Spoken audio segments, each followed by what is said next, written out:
A Journey to the New World. The Diary of Remembered Patience Whipple. March 23rd, 1621, Plymouth Settlement. Dear Imp, I do not think I shall ever be bored or find life dull and tedious again, as long as the Indians keep coming. On Samoset's second visit, he brought 5 other men with him. These wore leggings and were generally more covered. They also carried with them little pouches filled with powder. I saw Captain Standish start as he saw one pour some into his hand, undoubtedly thinking that it was for a musket. But he then took some water from a bowl which he had set before them with other victuals and rolled the powder into a paste and began eating it. Samoset explained that it was corn powder. I walked right beside Samoset. When he was leaving, he smiled at me and said he liked the pudding I had first brought him. So quick as I could, I ran back and got him the last bit we had. He thanked me. That be a few days ago. Now today he comes again, and accompaniment is an Indian called Squanto, who also speaks English. I know this right away, for as soon as I see Samoset, and he sees me, he turns to Squanto and says in English, "This is the Pudding Girl." So now I have a new name, the Pudding Girl. I like it. And I did make some more.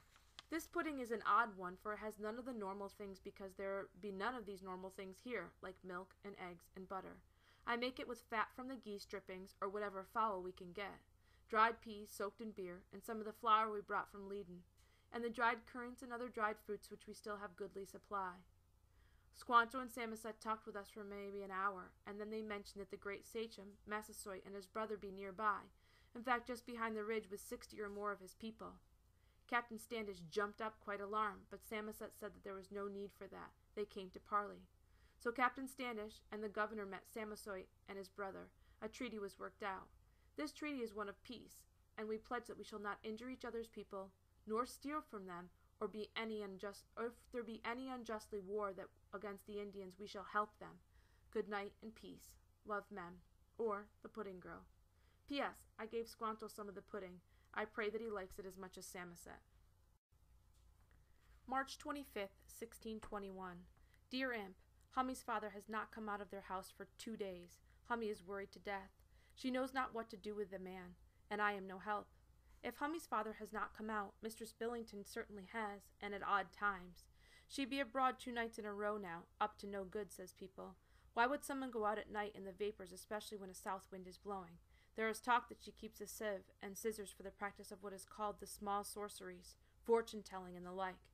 Larks say that she knows not much about these things. She only does know that Mistress and Master Billington fought loudly all the time, for she lives closer to them, and that one day Governor Carver reprimanded Master Billington for talking so coarse to his wife outdoors, where everyone can hear. I myself do not think it matters, outdoors, indoors, upside down, or right side up. It is still poor to talk that way to any woman. Love, Mem. March 27th, 1621. Dear Imp, more excitement. Samoset brought to our new house some dried pumpkin, which he showed us how to string along with some Indian corn. We hang it up in the rafters, and it makes for a colorful decoration. Mam loves it, and she is feeling weak. She has spent much time in her pallet looking up at the bright orange and yellow. She says it's like a garden growing in the ceiling. Hummy's father seems much improved. In fact, he looked at Hummy yesterday when I was there and smiled as if he had seen her for the first time in months. This makes Hummy and my heart both swell. Father has returned this afternoon from treading for eels with Samoset. They caught so many, big fat ones, that we shall make into stew. Love, Mem. April 1st, 1621.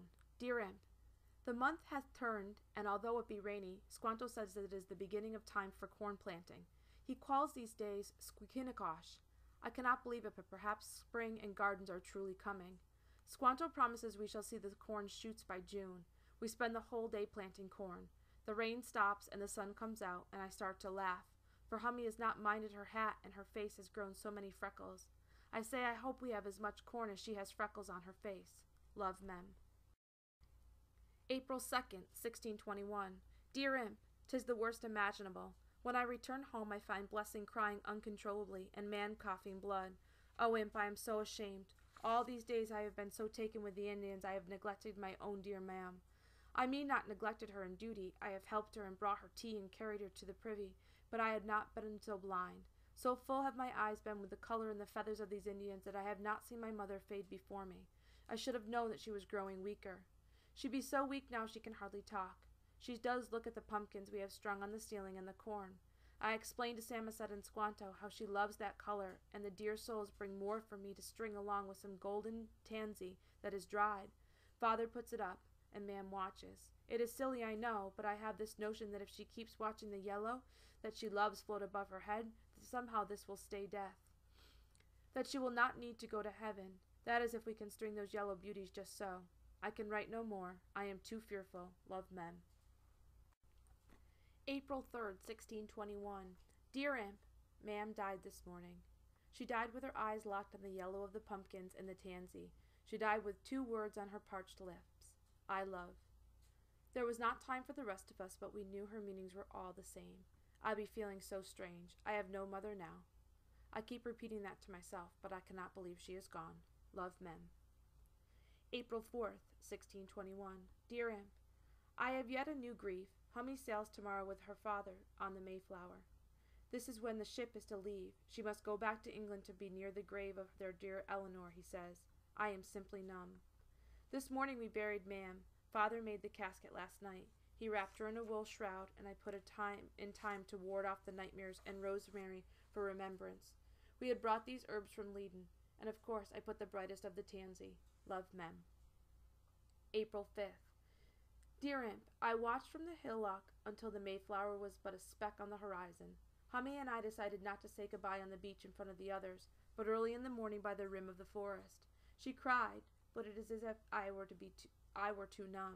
She promises to come back some day, even if it must be as an indentured servant. She tried to give me every hope. She even said that if her father soon died, she would offer her services to another family, for there is supposedly another ship coming next autumn. So we hugged by the edge of the forest, and that was it. I watched the rest from here, where I now still sit with you, Imp, my sole companion. Oh, Imp, I have lost so much, and to think a few short days ago I dared believe in spring again, but I was right the first time. It shall always be a winter in my head. I am black in my heart and full of wrath. I shall write no more for a long time. Love and goodbye, Mem. June 5th, 1621. Dear Imp, it has been a long time, has it not? How be you? Do you remember me? I must write these odd, short sentences. The words creak rusty in my head. My fingers are stiff. The pen lays heavy in my hand. I will try tomorrow. Love, Mem. June 6th. Dear Imp, here I be again. I live, Imp, that is all. I concentrate very hard on small things. I get up in the morning. I put on my stockings, my garters, and my 3 petticoats and my waistcoat, and an old moss-green one of Mam's. My apron, my pocket I tie around my waist, my coif, my shoes. I now have pegs for all of these things. Father made them for me. I am not sure when. I have lost track of time. My fingers feel less stiff. Perhaps I shall write more tomorrow. Love, Mem. June 7th, 1621. Dear Imp, this is who has died since I last wrote in April. John Carver, and then a few days later his wife.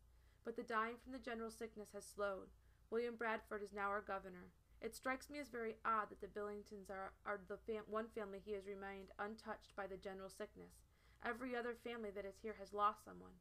There has been one marriage, Edward Winslow and Susanna White. Both of them lost their mates in the sickness. I can write no more today. Love, Mem. June 15th, 1621.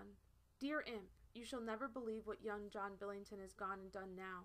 He went and got himself lost for nearly 5 days. The bothersome child had everyone running all over creation. Governor Bradford called a meeting with Massasoit, who sent out the word. Then word did come a day later. The horrid child had found his way to the Nauset Indians, the very people who had set up upon our men with their bows and arrows in December. But did they set up on John Billington? No, they adored the child. Governor Bradford set the shallop up for him today. He returned today in triumph. He was beckoned in feathers and beads and wampum that you could shake a stick at. These Billingtons have more lives than a dozen cats. Not that I wish him dead, but how come he got to go on an Indian village and stay for 5 days and get presents and not me? It sticks me in my craw, it does. Love, Mem. P.S. Imp, my hands feel ever so much more loose now, the words no longer rusty.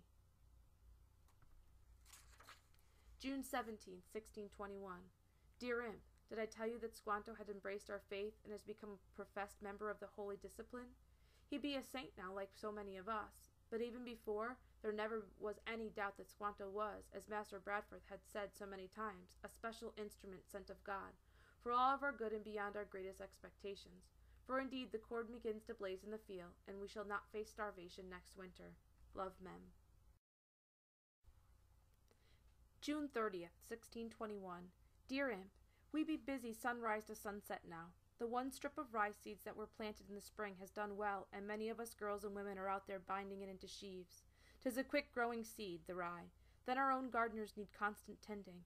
All this is hot, sweaty work, and the mosquitoes are fierce. There is very little time to write. Father promises me that I can go with him in Squanto and Hobomok and see how they tread for eels.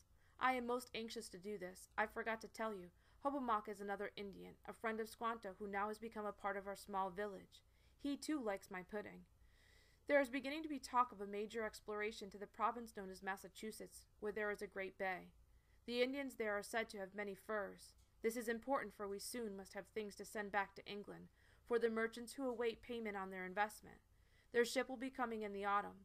I forbid myself to think of Hummy and the possibility she may be on it, but it is very hard, especially when I think of certain things such as how much Hummy would love to go tread for eels. But I must not think of this, nor of Mam either, who blessings begins to resemble more and more every day. Love, Mem.